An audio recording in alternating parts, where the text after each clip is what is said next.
오늘 이 디모데후서 3장 14절에서 17절의 말씀을 통하여서 함께 나누고자 하는 말씀의 제목은 성숙과 이탈 사이라는 제목입니다. 성숙과 이탈 사이라는 제목으로 하나님 말씀을 들고 나갈 때에 하나님의 귀한 은혜가 저와 여러분 모두에게 임하기를 주님의 이름으로 축복합니다. 오늘 특별히 아이들도 같이 함께 예배를 드려서 예배를 시작하면서 제가 뭔가를 보여드리면서 시작하도록 하겠습니다. 가방을 들고 나왔습니다. 무겁습니다. 선물을 꺼낼 거라 기다리고 계시는데 아닙니다. 뭐냐면 이 노트북입니다. 제가 이 신대원 다닐 때 썼던 노트북인데 지금 굉장히 무겁습니다. 이게 왜 나왔냐면은 지금 아마 청년들도 놀라실 텐데 이렇게 놀라운 기능이 있습니다. 배터리가 분리됩니다. 요즘에는 이런 게 없죠. 그런데 이걸 빼고도 들면은 요즘에 랩탑에 비하면 엄청 무겁습니다. 이게 불과 4, 5년 전이었던 것 같은데 그때 썼던 이 노트북을 제가 쓰면서 얼마나 좋았냐면, 행복하며 썼냐면 지금 생각하면 상상도 못할 텐데 소리가 온방을 울립니다. 소리가 너무 커서 온방을 울리고 이 옆에서 괜찮습니다. 지금 안 쓰고 있는 거기 때문에 고장나서 켜지지도 않습니다. 이 여기에서 송풍구가 있어서 뜨거운 바람이 나옵니다. 그때는 최신식이었습니다. 컴퓨터의 발열을 없애주며 모든 걸 할 수 있는 아주 좋은 노트북이라고 하며 광고를 해서 제가 그 광고에 혹 속아서 샀다가 뜨거운 바람과 함께 좁은 방 안에서 엄청 고생을 했던, 엄청 시끄럽게 고생했던 기억이 있습니다. 그러다가 제가 2015년 1월에 하나의 컴퓨터를 바꾸게 됩니다. 바로 이 컴퓨터입니다. 저는 이 컴퓨터를 만나면서 새로운 신세계를 맞이하게 됩니다. 우와, 세상이 이렇다니, 이런 컴퓨터가 세상에 있었다니라고 하며 제가 이 컴퓨터를 만나고 저의 인생이 달라진 것 같은 그런 느낌을 느끼면서, 기분을 가지면서 이 컴퓨터를 썼습니다. 지금 저희 첫째가 잘 쓰고 있습니다. 그리고 이 컴퓨터를 10년 쓴 뒤에 제가 또 다른 컴퓨터를 만납니다. 바로 오늘 설교 원고를 보면서 이 노트북입니다. 자, 이 노트북을 만나면서 저는 크기는 이제 비슷해졌습니다. 다른 건 다 비슷했습니다. 그런데 10년 전에 썼던 것과 지금 큰 기술의 발달이 없는 것처럼 보였지만 제가 이것을 쓰면서 굉장히 기쁜 마음으로 행복하며 또 사용하고 있습니다. 그러면서 앞으로 10년은 거뜬하게 쓰겠다라고 생각을 하고 있습니다. 그 이유는 뭐냐면 처음에 제가 신대원 다닐 때, 그전에도 노트북을 쓰고 있었지만 이 노트북을 바꿀 때만 해도 이 기술이 아주 좋다, 배터리가 분리되고 하나 더 있기 때문에 여러분들은 밖에 나가도 걱정하지 않으면서 써도 된다, 카페에 가서도 여유 있게 충전기 없이 사용할 수 있다는 그 말에 혹했습니다. 그런데 이 노트북을 한 번 더 바꾸면서, 이전의 노트북을 바꾸면서 놀랐던 것은 배터리를 여유분으로 들고 다니지 않아도, 그리고 나중에 마치시고 공부하며 와서 한번 들어보십시오. 얼마나 무거운지. 이 노트북으로 바뀌면서 얼마나 가벼운지 모르겠습니다. 그러면서 이 메고 다니는 게 너무 편해졌고 너무 행복했습니다. 그리고 이 노트북을 또 바꾸면서 또다시 기술의 진보를 느끼면서 우와, 너무 좋다 라는 그런 생각을 하면서 지금 사용하고 있습니다. 왜냐하면은 겉모습은 비슷해 보이지만 이 소프트웨어라고 하죠. 이 안에 있는 컴퓨터를 사용하게 만드는 이 모든 기술들이 너무나 발전이 된 것이죠. 제가 단순히 지금 외관만 보고 발전했다고 했지만 사실 제가 두 번째 보였던 노트북을 바꾸면서 좋았던 것은 뭐냐면 제 눈이었습니다. 제 눈이 너무나 좋았습니다. 그 전에 노트북을 볼 때는 노트북을 오래 보다 보면 눈이 피곤하고 아프고 해서, 그리고 너무 시끄럽고 뜨겁고 해서 힘이 들었습니다. 그래서 쉬지 않으면 안 되었습니다. 그런데 바꾸고 나니 눈이 너무나 선명하고 좋고, 저는 난시가 심해서 눈에 대해 되게 민감하거든요. 그러니까 너무 행복했습니다. 그리고 이것을 바꿨더니 더 좋습니다. 화질이 더 좋아지고 또 음량도 더 좋아지고 속도도 더 빨라지고 제가 할 수 있는 영역에서 모든 쾌적함을 주는 너무나 좋은 기술의 발전을 만끽하고 있습니다. 이렇게 저는 짧은 시간, 한 15년 되는 이 짧은 시간에 너무나 많은 기술의 발전을 느끼면서 행복해하고 있습니다. 그런데 여러분 그거 아시나요? 인류가 AD 1년부터 해서 한 1300년까지는 거의 똑같은 생활의 방식으로 쳇바퀴 돌듯이 인생을 살아왔다라는 겁니다. 그때의 역사는 무언가 인간의 발전을 기대할 수 없이 그냥 주어진 내 삶에 이렇구나라고 그 운명을 받아들이며 발전 없이 시대를 살아갔다라고 합니다. 그러다가 1300년이 지나고 나면서 사람들의 생각 속에서 왜 우리는 이렇게 살아야 되지? 왜 우리는 더 발전하지 못하고 더 행복하지 못할까라고 하는 생각을 보편적으로 많이 하게 되는 시대를 겪는다고 합니다. 그리고 17세기 후반 18세기에 어떤 일이 벌어집니까? 산업혁명을 통하여서 세상은 굉장히 급속한 발전을 이루어냅니다. 그러다가 20세기에 들어와서는 놀라운 일이 벌어집니다. 어떤 일이냐면은 세계 1차와 2차 대전이 벌어지지요. 그럼에도 불구하고 이것을 빠르게 회복하여서 세상은 정말 빠르게 발전하게 됩니다. 그러면서 이 발전의 속도에 따라서 무엇이 발전하냐면 우리 사람들의 행복을 추구하는 욕구가 지난 2000년 가까운, 아니 1800년 가까운, 1900년 가까운 시간 동안 흘러왔던 그 생각들을 완전히 뒤집어 놓게 되는 겁니다. 그러면서 이 1차와 2차 세계 대전이 끝나게 되면서 인간들은 개인의 행복에 대한 추구가 놀라울 정도로 발전하며 요구하게 됩니다. 이 욕구가 일어나게 됩니다. 그러면서 이 욕구가 일어나는 동시에 뭐가 일어나면 우리 생활 패턴에 편안함을 줄 수 있는, 편리함을 줄 수 있는 기술들이 기하 엄청나게 빠르게 발전하게 된다는 겁니다. 이러한 발전을 겪으면서 지금 2025년에 와서는 무엇이 가장 중요하게 되었냐면은 내가 행복해야 된다는 것이 가장 중요한 시대가 되었습니다. 그냥 주어진 삶에서 살아가면 되지에서 그럼 나는 무엇을 위해 살아가는 게 맞는 것이라는 고민 속에서 그 속에서 경제적인 발전을 이루는 발전 속에서 또 그 발전 속에서 또 한 번의 업그레이드가 바로 내 자신이 어떻게 하면 더 편해질 수 있을까라는 것입니다. 그래서 지금의 세상은 한 사람을 얼마나 편하게 만들어 줄 수 있느냐가 굉장히 중요한 가치관이 되어 있는 시대입니다.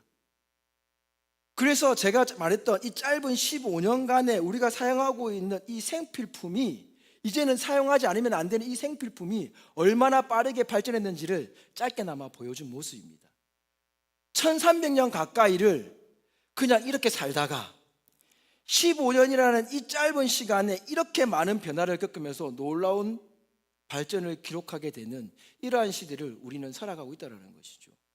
이러한 시대 속에서 지금 미래학자들도 얘기합니다. 앞으로 사회가 정확하게 어떻게 돌아갈지 자기들도 정확한 주장을 내놓기 어렵다라고 얘기합니다. 전망은 합니다. 그런데 그 전망이 100% 맞다 안 맞다라는 것을 이야기할 수 없다라고 얘기합니다.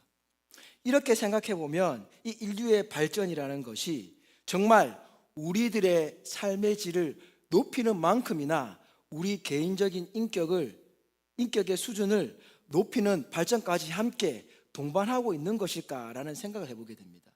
왜냐하면 지금 또 우리는 나는 왜 이 땅에서 살아가야 되지? 나는 무엇을 위해서 살아가야 되지? 나는 무엇을 위해서 지금 이 일을 하고 있지? 나는 왜 이 일을 해야 되지라는 고민은 그때나 지금이나 변함없이 하고 있기 때문입니다. 제가 15년 전만 이야기한다더라도 그때에도 그 15년 전에 살았던 시대의 사람들도 어떤 생각을 했냐면 나는 왜 살아가고 있을까? 나는 무엇을 살아가야 되는 것이 맞을까? 우리 자녀를 어떻게 교육하는 것이 맞을까? 우리 자녀와 어떻게 대화하는 것이 맞을까? 우리 부모님과 어떤 관계 속에서 살아가야 되는 것이 맞을까? 친구와의 관계 속에서 어떻게 하는 것이 좋을까? 이 상처받은 영혼에게 어떻게 하는 것이 도움이 될까?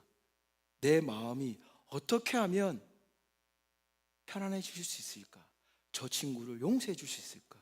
용서받을 수 있을까라는 이 고민은 15년 전이나 지금이나 똑같이 하고 있다는 겁니다. 더 나아가서 그냥 이렇게 사는구나 했던 그 1세기 초반의 시대에도 마찬가지였을 것입니다. 분명 우리의 생활, 내 개인을 위한, 편의를 위한 발전은 계속해서 이루어지고 있는데 우리의 인격적인 부분에서의 발전은 함께 하고 있는지에 대해서는 우리가 깊이 고민해 보아야 할 것입니다. 오늘 사도 바울은 오늘 말씀의 본문을 통하여서 그의 사랑하는 영적인 아들 디모데에게 이렇게 이야기하고 있습니다. 무엇을 이야기하고 있냐면은 오늘 1절에 보면은 이렇게 얘기하고 있습니다. 읽진 않았는데 성경을 화면을 통해서 한번 보도록 하겠습니다. 같이 읽겠습니다. 시작.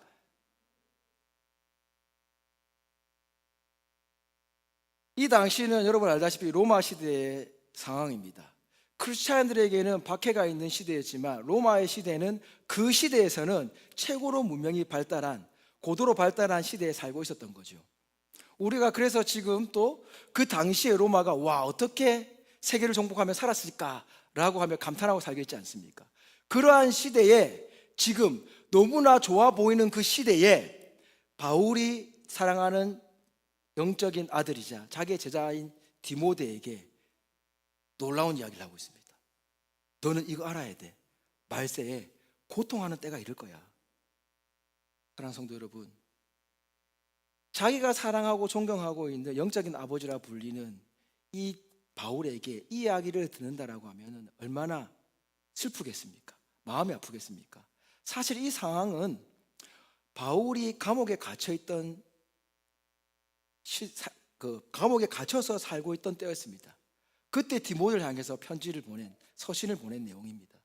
자신이 감옥에 갇혀서 지금 있는데 디모데의 상황을 듣고 편지를 보내면서 야, 말세 때 고통스러울 거야, 힘들 거야 라고 얘기합니다.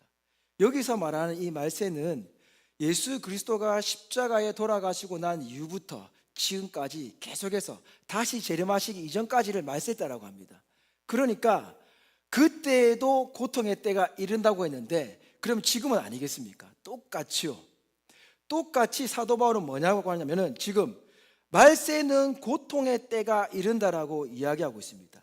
그 이유로 나오고 얘기해 주고 있는데 뭐라고 얘기하냐면 사람들이 자기를 사랑하게 될 거야. 자기를 사랑하게 되고 자기를 사랑하게 되면서 어떤 현상이 나타나느냐? 교만하게 될 거다. 그리고 서로를 비방하게 될 것이다. 부모를 거역하게 될 것이다.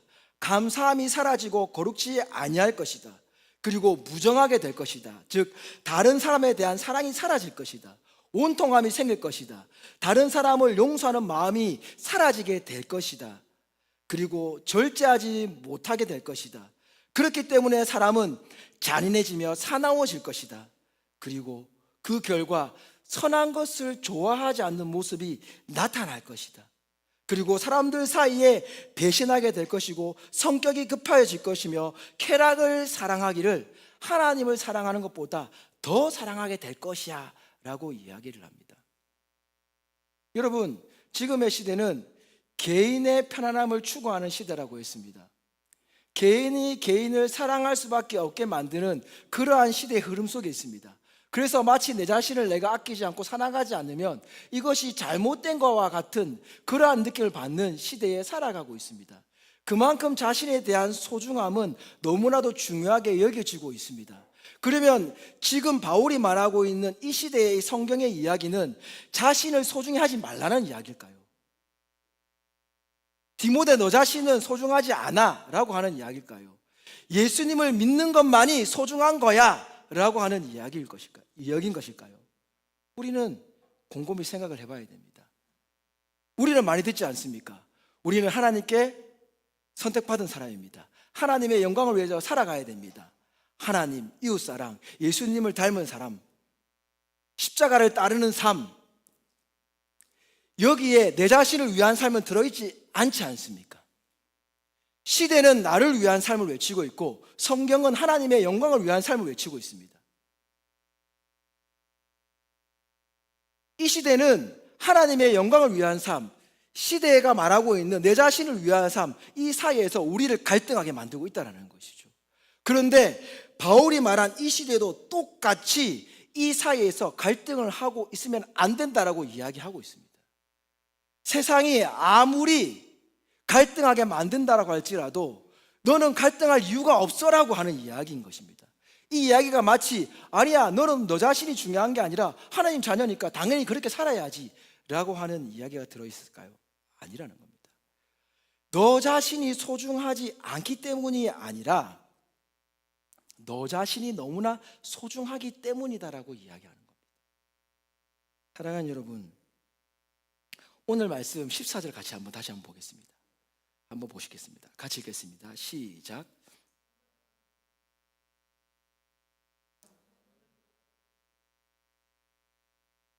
여기에 앞서서 뭐라고 나오냐면 13절에 이 화면 잠깐만 켜주십시오. 뭐라고 나오냐면 악한 사람들과 속이는 자들은 더욱 악하여져서 속이기도 하고 속기도 한다라고 이야기합니다. 뭐냐면은 악한 사람들이 속이는 기술들이 더 발전을 한다는 것이죠. 그런데 발전을 하는데 이 속이는 사람 또한 속게 되는 더 악한 사람들이 계속해서 나타난다라고 이야기하고 있습니다. 그렇지만 너는 배우고 확신한 일에 거하라고 얘기합니다. 이 말씀은 너는 소중하지 않으니까가 아닙니다. 너는 소중한 하나님의 자녀이기 때문에 너 자신을 잘 돌봐야 한다는 그 의미가 내포되어 있는 겁니다, 여러분. 하나님의 영광을 위해서 산다라는 것은요, 내 자신을 포기하는 삶을 이야기하는 것이 아닙니다. 내 자신을 포기한다는 것은 세상에서 주는 이 가치관을 들어서 내 자신을 투영하는 것을 포기하라는 것입니다. 하나님의 말씀 속에서 내 자신을 찾아가며 하나님의 말씀 안에서 내 자신을 일으켜 세우는 이 성숙한 삶이 정말 너를 위한 거야 라고 하는 이 말씀을 하고 있는 겁니다. 그래서 14절에 너는 배우고 확신한 일에 거하라. 그가 사도 바울로부터 말씀을 배웠고 교회의 지도자가 되었습니다. 그러한 가운데 혼란한 일이 얼마나 많았겠습니까? 그 자신을 건드린 일이 얼마나 많았겠습니까? 그가 목회자로서 정체성에 대해서 흔들릴 일들이 얼마나 많았겠습니까? 그때에 너는 배우고 있고 네가 가르치는 그 일에 대해서 흔들리지 않아도 된다라고 하는 위로와 격려가 담긴 말씀이라는 겁니다.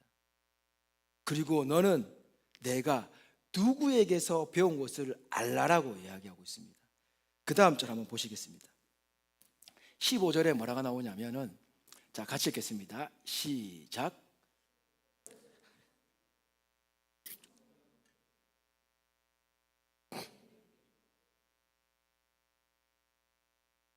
아멘. 여기서 나옵니다. 뭐라고 합니까? 어려서부터 성경을 알았다고 합니다.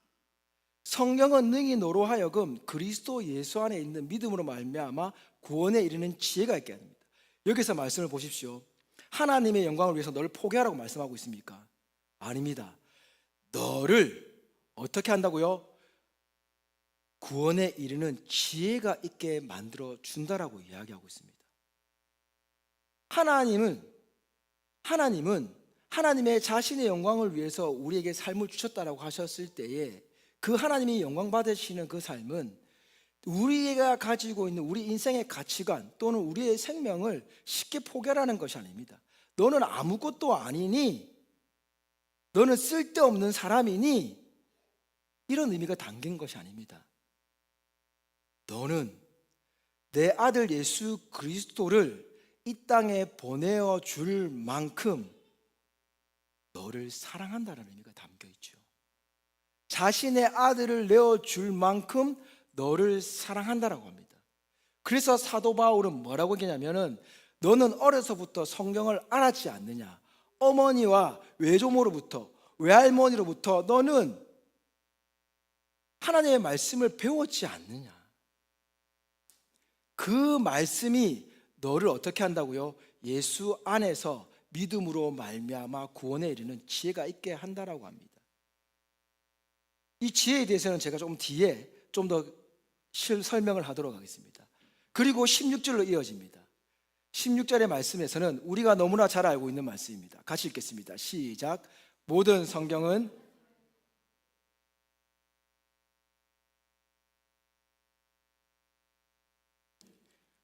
아멘. 너가 배운 이 성경은 그냥 단순히 기록된 게 아니야. 하나님의 감동으로 된 거야. 그리고 이 감동된 말씀 안에는 교훈과 책망과 바르게 함과 의료 교육하기에 유익하다고 얘기하고 있습니다. 여기서 굉장히 중요한 말씀이 있습니다. 하나님의 감동으로 됐다라는 것은 성령의 감화 감동으로 됐다라는 것을 우리가 알 수 있습니다. 그런데 이 말씀의 오늘 찾아 들어가면 이 감동은요, 창세기 2장 7절에 나오는 하나님의 생기를 부어 인간을 창조했다고 말하고 있습니다. 그 생기와 같은 의미입니다. 우리 사람을 창조하셨을 때 하나님이 어떻게 창조하셨습니까? 하나님의 형상을 닮아 창조하셨다고 말하고 있습니다. 즉 하나님의 모든 능력, 하나님의 놀라운 능력을 통하여서 그 전지전능하신 그 능력이 발휘되어서 우리 인간이 창조되었던 것처럼 하나님의 전지전능하신 놀라운 능력이 발휘되어서 우리 인간을 창조하신 똑같은 능력과 더불어서 지금 이 말씀이 기록되어졌다라고 이야기하고 있는 겁니다. 지금 하나님의 감동으로 이 말씀이 지어졌다라는 것은 우리 인간을 창조하셨던 같은 목적으로 지금 이 말씀이 기록되어졌다라고 이야기하고 있습니다. 그래서 우리를 위해서 이 말씀을 기록하셨다고 말씀하신다고 한다면 이 말씀은 하나님의 영광을 위해 내 자신을 포기하고 살라라는 것인가요? 나에게 주어진 삶의 의미를 바르게 깨달으면서 능력 있는 승리의 삶을 살라라고 말씀하시는 거예요. 우리는 이 부분을 깊이 고민해야 됩니다. 세상은 우리를 갈등하게 만듭니다.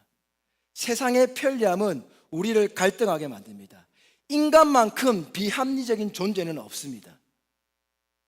마틴 로이 존스 목사님 하신 말씀입니다. 왜냐하면 어떠한 순간에도 인간은 자신을 합리화하려고 합니다. 자신을 합리화하기 위하여서 발전을 이루고 있다는 것입니다. 자신을 합리화하기 위하여서 선을 알면서도 그 선을 온전히 이루지 못한다는 것입니다. 죄를 숨길 수는 있습니다. 그러나 죄를 이길 수는 없습니다. 인간의 모습입니다. 그렇기 때문에 비합리적이다라고 말하는 것입니다. 죄를 이길 수가 있다고 한다면 인간은 합리적일 수 있죠. 그러나 인간은 죄를 이길 수 있는 능력이 없기 때문에 결코 합리적일 수 없다는 얘기입니다. 그러면 우리가 합리적일 수 있는 그 이유는 딱 하나, 바로 하나님의 말씀 안에 이것이 있다는 것입니다. 우리 스스로는 절대로 합리적인 삶을 살아갈 수 없지만 하나님의 말씀 안에서 하나님의 영광됨을 위해서 살아갈 때에 하나님은 우리가 우리다운 모습으로 인간을 창조하신 그 본래의 모습으로 가장 가깝게 살아갈 수 있게 만들어 주신다는 겁니다. 그래서 17절에 이렇게 얘기합니다. 17절 말씀을 함께 읽겠습니다. 같이 읽겠습니다. 시작. 이는 하나님의 사람으로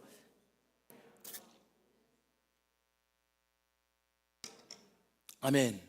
뭡니까? 하나님의 사람으로 온전하게 하며 모든 선한 일을 행할 능력을 갖추게 하려 한다라고 이야기하고 있습니다. 사랑하는 여러분, 우리가 이 땅을 살아가면서 참 좋은 일도 많고 감사한 일도 많습니다. 그렇지 않습니까? 행복한 일도 많습니다. 저도 그렇습니다. 굉장히 행복한 일이 많습니다. 뭐 가정을 꾸려 있는 것도 그렇고, 저희 아내가 있고 저희 자녀가 있고, 그리고 저희가 밴쿠버 와서 김진희 목사님과 함께 교제하게 되면서 아주 친하게 서로 친구로서 오해하면 안 됩니다. 동성애가 아닙니다. 서로 사랑하는 교제를 하고 있습니다. 얼마나 감사한 일인지 모릅니다. 그리고 여러분들과 친밀한 관계, 인간이 말하는 그 친밀한 관계를 누리고 있지 못한다라고 할지라도 저는 영적인 친밀함을 누리면서 여러분이 너무 좋습니다. 진심입니다. 그런데 제가 이렇게 영적인 친밀감으로 여러분이 좋다라고 말할 수 있는 이유는 제 자신이 여러분들에게 대해서 뭔가 느낄 수 있는 능력이 있기 때문이 아닙니다. 하나님께서 저를 온전하게 만드시는 능력으로 말미암아 제가 여러분과 영적인 친밀감을 느끼면서 여러분들을 좋아한다, 사랑한다, 그리고 제가 여러분들과 함께 교제하는 것이 너무 행복하다고 말할 수 있다는 것입니다. 그렇지 못했다고 한다면 저는 디렉션 교회에서 사역을 못하고 있었겠죠. 그런데 저는 디렉션교회에서 사역하는 게 너무 행복합니다. 좋습니다. 감사하고 있습니다. 왠 줄 아십니까? 바로 하나님께서 저를 온전하게 만들어가는 이 가운데에 저를 성장시키고 있음을 느끼고 깨닫고 있기 때문입니다. 그것을 어디서 깨닫느냐? 바로 하나님의 말씀 안에서 깨닫습니다. 제가 지난주도 저희 유스와 키즈에게 설명하면서 그렇게 얘기했습니다. 저의 이 목사님의 설교가 중요한 것이 아니라 여러분들이 하나님의 말씀을 읽는 것이 정말 중요합니다. 말씀을 읽으면서 저를 통하여 듣는 이 말씀이 그 말씀을 읽으면서 깨닫는 데 도움이 되는 그러한 능력이 발휘되는 것이 중요한 것이지, 일주일에 한 번 모여서 저의 말을 듣고 하나님 말씀을 알아 은혜 받았다라는 것은 아니다라고 얘기했습니다.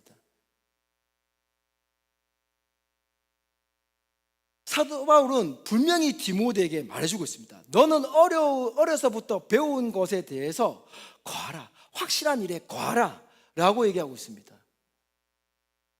설교가 그를 변화시킨 것이 아니라 하나님의 능력이 그를 변화시키는 것이죠. 하나님의 능력이 우리 인간을 창조할 때 쓰였던 그 능력이 성경에 기록되었다니까요.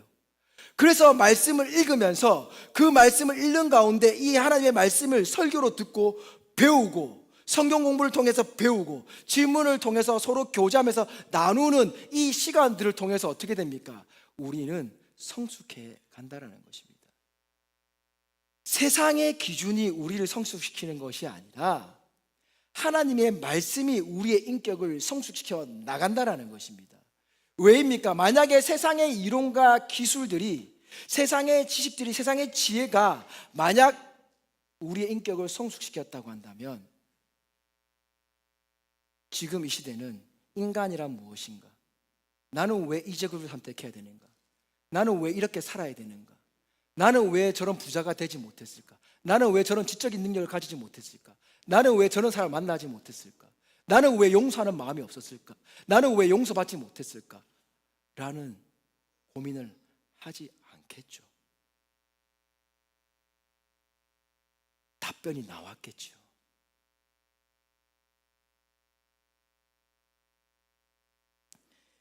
그래서 저는 오늘 말씀의 제목을 뭐라고 하겠냐면은 성숙과 이탈 사이라고 했습니다. 여러분 한번 질문해 보겠습니다. 여러분은 이 땅을 살아가면서 하나님의 자녀로서 성숙해지고 있습니까?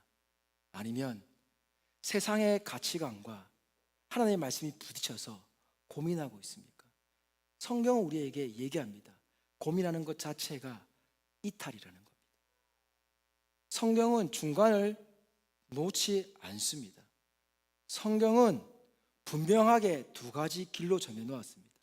하나님을 따라가는 믿음의 삶의 길, 하나님을 따르지 않는 삶을 분명하게 정해놓았습니다.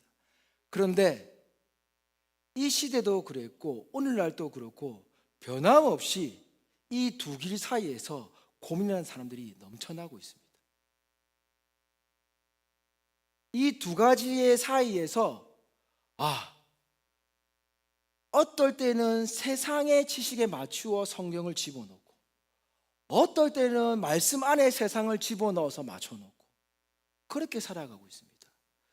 하나님의 말씀은 우리에게 분명하게 얘기합니다. 하나님의 말씀 안에 세상의 지식이 들어가야 한다는 겁니다. 왜인 줄 아십니까? 잠언 1장 7절의 말씀을 한번 보도록 하겠습니다. 같이 읽겠습니다. 시작.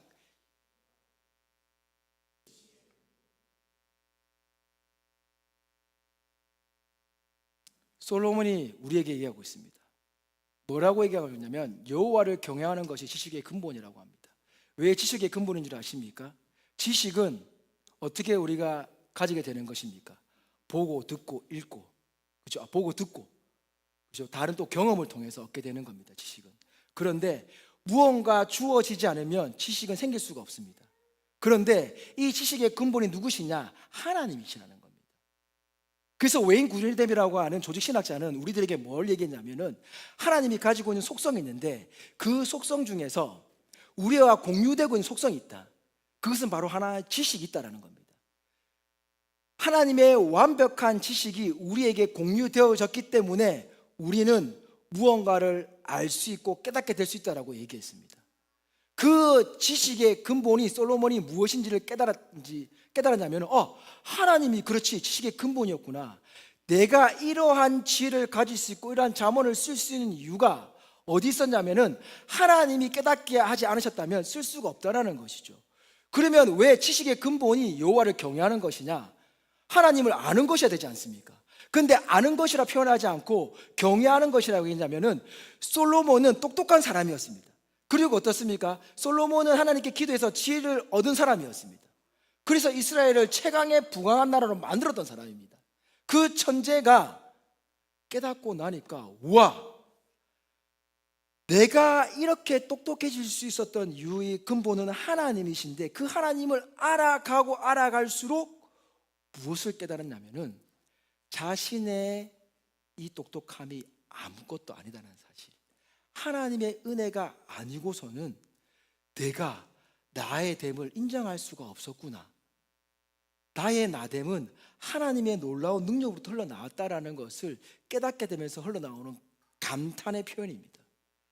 그때에 그가 전율을 느끼면서 했던 표현이 바로 하나님의 경외한다는 이 표현이었던 것입니다.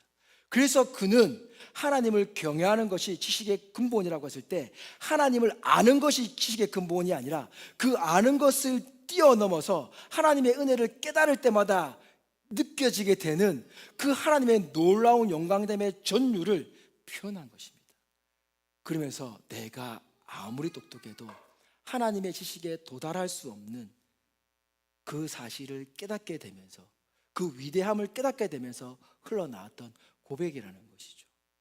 그래서 신약에서 가장 똑똑하다라고 말하고 있는 바울, 구약에서 가장 똑똑하다라고 말하고 있는 이 솔로몬이 공통적으로 우리에게 해주는 얘기가 뭐냐? 너의 삶을 제대로 살고 싶니? 그러면 하나님을 붙들어야 된다라고 이야기하고 있습니다. 그래서 디모데후서 1장 12절입니다. 뭐라고 얘기하고 있냐면 이렇게 얘기합니다. 같이 읽겠습니다. 시작.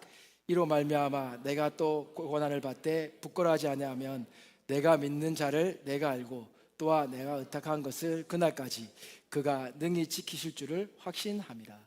아멘. 디모데후서를 시작하면서 그 한 이야기입니다. 자신은 고난을 받고 있다고 합니다. 3장 1절에서 있겠죠. 마지막 때에 고난을 받는다고. 그는 이미 고난이 받고 있다고 얘기하고 있습니다. 그런데 내가 고난을 받는 것을 부끄러워하지 않는다라는 것은 무엇입니까? 이 고난을 받는 것 거뜬히 이겨내고 있다라는 것이죠. 세상의 눈치를 보지 않는다라는 것이죠. 갈팡질팡하지 않는다라는 것이죠. 확신 속에서 내 인생을 살아가고 있다라는 것입니다. 너희가 나를 어떻게 생각하든 상관없다라는 것입니다. 바울은 유명한 사람이지 않습니까? 그는 부할 수 있는 사람이었고 지적으로도 인정을 받을 수 있는 사람이었지 않습니까? 세상에서 보면 안타까운 인재인 거죠. 그런데 그는 아무렇지도 않다라고 이야기하고 있습니다. 왜인 줄 아십니까? 내가 믿는 자를 자기가 알고 있기 때문이라는 겁니다. 하나님을 알게 되면서 자신의 가치를 깨닫게 된 그의 고백입니다. 하나님을 여러분 알고 하나님의 영광됨을 위해 살아가면요, 여러분의 가치를 깨닫게 됩니다. 여러분이 얼마나 아름다운 사람인지, 얼마나 멋진 사람인지, 얼마나 위대한 능력을 가지고 살아가는 사람인지를 깨닫게 된다는 것입니다. 세상은 나를 루저로 바라보는 일을 많이 만들어줍니다. 그런데 하나님의 말씀은 나를 그곳에서 일으켜 세워서 나를 능력 있게 만들어준다는 것을 이야기하고 있습니다. 말씀을 마무리하겠습니다. 지난 7월 14일에 제가 굉장히 존경하는 존 메가더 목사님이 하나님의 품으로 올라가셨습니다. 소천하셨습니다. 그분이 이제 소천하시고 난 뒤에 아들이 교인들 앞에 나와서 아버지의 유언을 이야기하는 장면을 제가 유튜브로 봤습니다. 그때에 그 아들이 이야기를 합니다. 뭐라고 얘기하냐면은 자신이 아버지에게서 들었던 마지막 그 이야기가 뭐였냐면은 아들아 끝까지 신실해라 라는 이야기였다는 것입니다. 아들아 끝까지 신실해라. 그러면서 그분이 한 얘기가, 아들이 한 얘기가, 아버지는 저에게 책을 쓰라고 하지 않으셨습니다. 유명한 컨퍼런스 강사가 되자라고 말씀하시지 않으셨습니다. 신실하라라고 말씀하셨습니다. 이 부분에서 아버지는 나의 본이 되셨습니다. 그의 이 말씀을 하시고 난 뒤에 마지막 힘을 다해서 자신에게 하신 말씀입니다. 사망아, 내 쏘는 것이 어디 있느냐? 내 독침은 내게 닿지 않는구나. 은혜가 내 죄 많은 마음을 이겨노라. 은혜는 정령 최고의 선물이 아닌가. 은혜는 죄를 몰아내는 가장 큰 능력이란다. 모든 것이 은혜란다. 난 보잘것없는 자다. 나는 수많은 믿음의 손주들을 보게 되었다. 너희도 믿음의 경주를 마치기를 기도한다 라고 하는 마지막 유언을 남기셨다고 합니다. 존 맥가더 목사님이 이 말을 남기신 마음을 좀 이해가 됩니다. 조금은 제가 이해가 됩니다. 그분의 말씀을 제가 자주 듣고 그분의 책을 많이 보았고 그분의 생각들을 많이 공유하면서 나온 것. 그분은 마지막에도 고린도 전서 15장 55절에서 57절의 말씀을 줄여서 얘기하고 있는 겁니다. 그가 떠나는 마지막에 아들에게 했던 이야기는 하나님의 말씀을 들어서 이야기하고 있습니다. 사탄은 우리를 하나님의 말씀의 성숙과 이탈 사이에서 고민하게 만들고, 고민하는 것 자체가 이탈이라는 것을 알기 때문에 우리를 힘들게 합니다. 자신이 사랑하는, 가장 사랑하는 아들에게 마지막으로 해주고 싶었던 말은, 아들아 내가 너를 사랑한다라가 아니라 아들아 하나님의 말씀이 이렇단다라는 것이었습니다.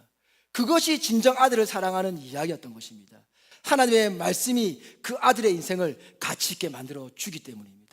하나님의 말씀이 자신이 사랑했던 성도들의 삶을 가치 있게 만들어 주기 때문입니다.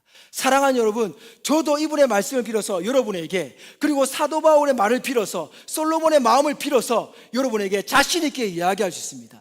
세상은 우리에게 온갖 가지의 편안함을 허락하여 주는 기술의 발전을 시킬 수 있지만 여러분의 참된 인간됨, 여러분의 참된 가치를 결코 변화시킬 수 없습니다. 결코 여러분들을 성숙시킬 수 없습니다.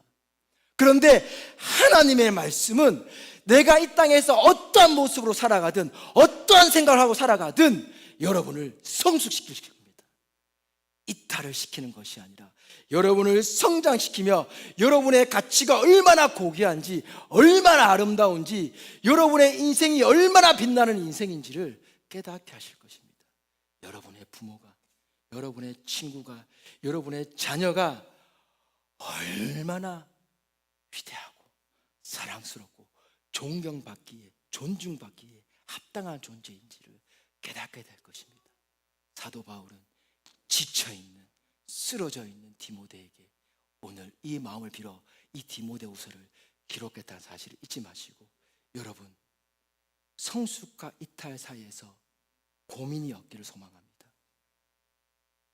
세상에서의 고민이 여러분을 결코 이길 수 없다는 것을 믿음으로 나아갔으면 좋겠습니다.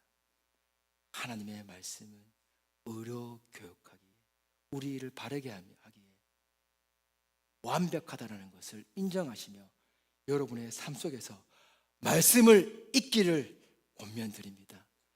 말씀을 누리시기를 권면드립니다. 설교 한 편에 은혜 받고 눈물을 흘리는 것이 아니라 말씀을 읽었기 때문에 이 설교가 놀라운 능력이라는 그 사실을 인정하며 감동받는 저와 여러분 되시기를 주님의 이름으로 축원드립니다.